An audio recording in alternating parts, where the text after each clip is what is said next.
do begin tonight with a winter storm slamming parts of the east at this hour, and with this storm, 100 million Americans on alert for a brutal wave of record-shattering cold. Tomorrow morning, it could feel like 16 below zero in Wichita, 3 degrees in Dallas, and 1 degree in Nashville. Snow then coming to Washington, D.C. and New York City. At this hour, that winter storm reaching the Atlantic coast, ice and snow from South Carolina up through Virginia and Delaware. Tomorrow, snow showers from Washington to New York. The images tonight, heavy snow still falling in Norfolk, Virginia. Multiple accidents.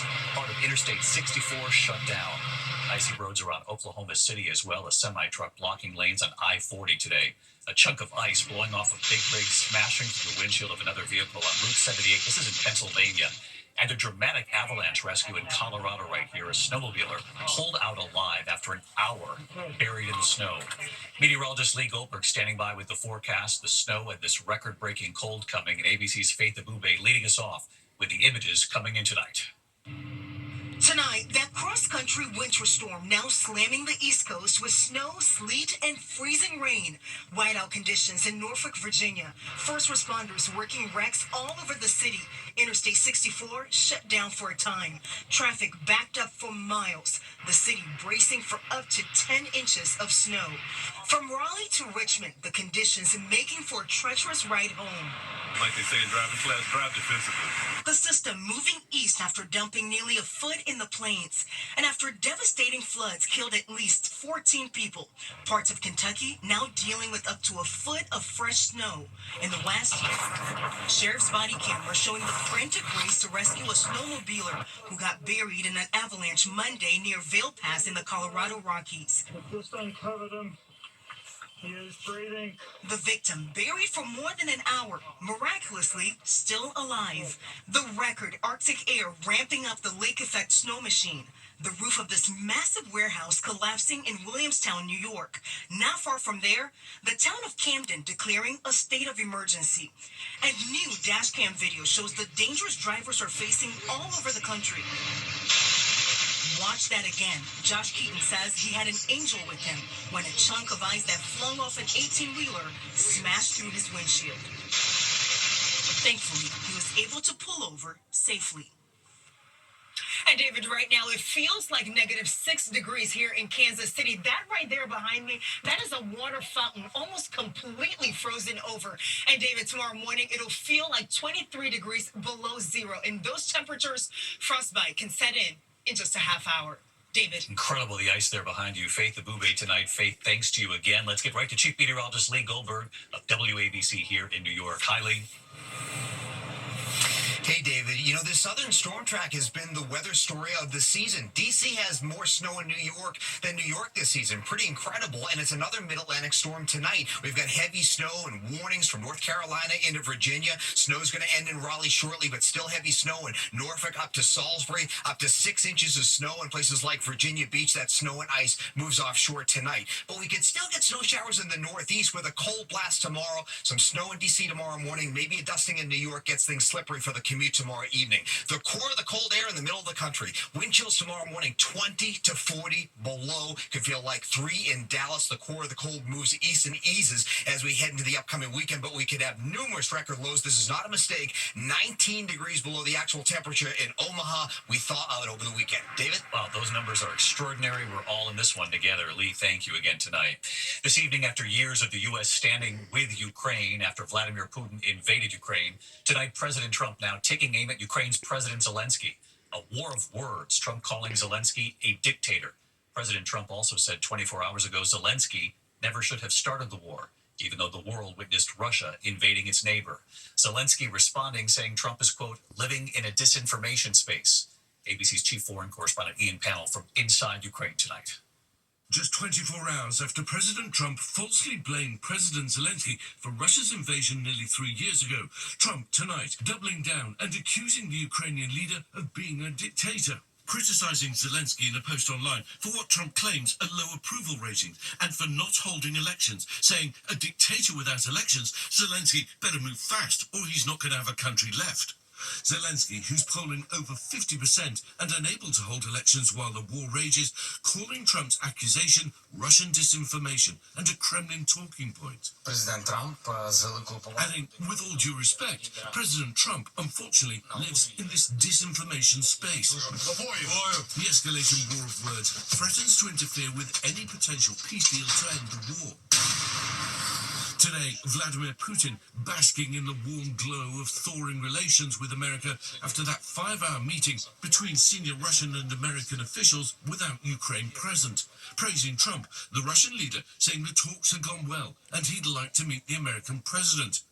On Capitol Hill tonight, though, some US lawmakers mixed about this new budding relationship. Vladimir Putin is a gangster. He's a gangster with a black heart. He makes Jeffrey Dahmer look like Mother Teresa. President Trump ran on the idea of bringing peace, and that's what he's going to deliver. US allies in Europe, who Trump says failed to bring peace, gathering for the second time this week in Paris for an emergency summit. David, tonight, real alarm about this apparent sudden shift in US policy, not just here in Ukraine, but in Europe too. And amid the war of words, the Russian bombing continuing, more drones here in Kyiv tonight. David? Ian Panel in Kyiv for us. Ian, thank you. The other breaking headline involves the Pentagon tonight. We have learned President Trump's sweeping budget cuts will target the Pentagon next, the deepest cuts in more than a decade. And sources tell ABC News that Secretary Hegseth could be planning to fire some military generals. And tonight, the firings have already affected military veterans who work at the Veterans Administration. Here's our senior political correspondent, Rachel Scott, tonight. Tonight, President Trump's budget act's preparing to swing at the largest agency in the federal government, with deep cuts at the Pentagon now on the horizon. Sources tell ABC News Defense Secretary Pete Hegseth has asked top Pentagon officials to draw up plans for a sweeping 8% cut. The department hasn't seen cuts this deep in more than a decade. The news comes as sources tell ABC News Hegseth is preparing to fire or remove a series of top generals and senior officers, a list of their names already circulating among Republicans on Capitol Hill. The big question doesn't include the chairman of the Joint Chiefs, C.Q. Brown. Hegseth once said Brown had to go, but on the new secretary's first day in charge, he held back. Other members of the Joint Chiefs of Staff. Dealing with it right now. Look forward to working with them. The Pentagon also has a huge civilian staff, some 878,000 people. Stand up, Elon. And President Trump has instructed Elon Musk to dive in as the billionaire moves to slash the federal workforce. They will be looking at military too. The layoffs already impacting those who have served. 1,000 workers fired from the Veterans Administration. Democratic Senator Tammy Duckworth says some of them work for the Veterans Crisis Hotline, fielding calls from veterans dealing with mental health crises and suicidal thoughts. She says the VA is now trying to hire those workers back. It's a middle finger to our heroes and their lives of service. Andrew Lennox, who served as a Marine in Iraq, Afghanistan, and Syria, was just fired from his job at the VA in Ann Arbor, Michigan. Shock and disbelief, and then just straight anger, because then all I started hearing were these sound bites of parasitic, unproductive, lazy, entitled government workers. And all I can think about is from my experience, like nobody was telling me I was lazy, in Afghanistan when I'm sleeping in a hole. Tonight, the Pentagon is confirming they are moving forward with that 8% cut, totaling around $50 billion. The Pentagon says that money will now be redirected to other defense priorities for the Trump administration, David. Rachel Scott tonight. Rachel, thank you. There's been another deadly plane crash tonight. Investigators are on the scene of a deadly mid-air collision just outside Tucson, Arizona. The small planes crashing into each other near the runway at Marana Regional Airport. One plane landing safely, the other plane plunging to the ground. 2 people were killed. The airport does not have an air traffic control tower. We also have new reporting tonight involving that harrowing Delta crash in Toronto. They are set to lift what's left of that jet off the runway now. And what they've now recovered. Gio Benitez covers aviation. Tonight, cranes on the runway in Toronto as crews work to remove the wreckage of that Delta Airlines plane that crash landed. Investigators reviewing these images now showing the plane making its descent, its landing gear appearing to collapse, the plane flipping onto its back. Passengers inside suspended, upside down, hanging by their seatbelts. Today, amid questions about the flight crew's experience and those windy conditions upon landing, Delta CEO Ed Bastian speaking to CBS. It was an experienced crew. All these pilots train for these conditions. They fly under all kinds of conditions at all the airports in which we operate. Everything, drop it! Come on! Bastian hailing those flight attendants who helped passengers scramble to escape. All 80 passengers and crew members surviving, at least 21 injured. And overnight, the Transportation Safety Board of Canada updating on the investigation. We've already removed the cockpit voice recorder, the flight data recorder, and we've sent them to our lab for further analysis. And David, Delta tonight confirming to ABC News that it is offering $30,000 to each passenger, no strings attached. And tonight, only one person remains in the hospital. David. All right, Gio Benitez back on this tonight. Gio, thank you. Tonight, 7 suspects have now been turned down to the mother who gave up a baby boy at 5 months old after learning she was implanted with the wrong embryo. Here's Nightline anchor Juju Chang. Tonight, a Georgia woman is suing her fertility clinic after a heartbreaking IVF mix-up. Christina Murray was implanted with the wrong embryo, only to later give up the 5-month-old baby boy she desperately loved. I was his whole world, and having to hand him to complete strangers. Christina, a former nurse, says she knew something was off the minute she saw her newborn. She and her sperm donor were white, but her baby was African American. My first thought was he's absolutely beautiful. He's gorgeous. And my second thought was, what happened? You knew. I knew immediately. I was hoping it was a mix-up in the sperm donor, and that he would be genetically somewhat mine. But my next thought was, if he is not mine and he's someone else's embryo, can he be taken? Immediately fear. Immediately fear. And a DNA test would confirm those fears. Probably one of the worst moments of my life. What little bit of hope I had that maybe it was the sperm and that he was mine was gone. Christina says the clinic found the biological parents, who were also clients. They sued her for custody, and Christina gave up the only son she'd ever known. I can distinctly remember walking out with an empty stroller, pushing an empty stroller back to my car. In a statement, Coastal Fertility Specialist says this was an isolated event with no further patients affected, adding the clinic deeply regrets the distress caused by an unprecedented error that resulted in an embryo transfer mix-up. While Christina says the clinic told her embryos are accounted for, she's skeptical, and she's speaking out to warn other would-be parents about what she says are the perils of the IVF industry. David? What an ordeal. Juju, thank you. When we come back here tonight, there is late word coming in right now. There's been a major decision tonight in the Idaho College murders case, what a judge has just decided. And then the disturbing moment on the tennis court. Take a look. The match suddenly halted. The tennis star breaking down what she told the umpire about someone in the crowd. We'll be back in a moment. Just in tonight, the judge in the Idaho College murders case dealing a major blow to the defense. Brian Koberger charged with murdering 4 students inside a home in Moscow, Idaho. Just a short time ago, the judge denying all defense requests to exclude evidence, including critical DNA evidence prosecutors say links him to the crime scene.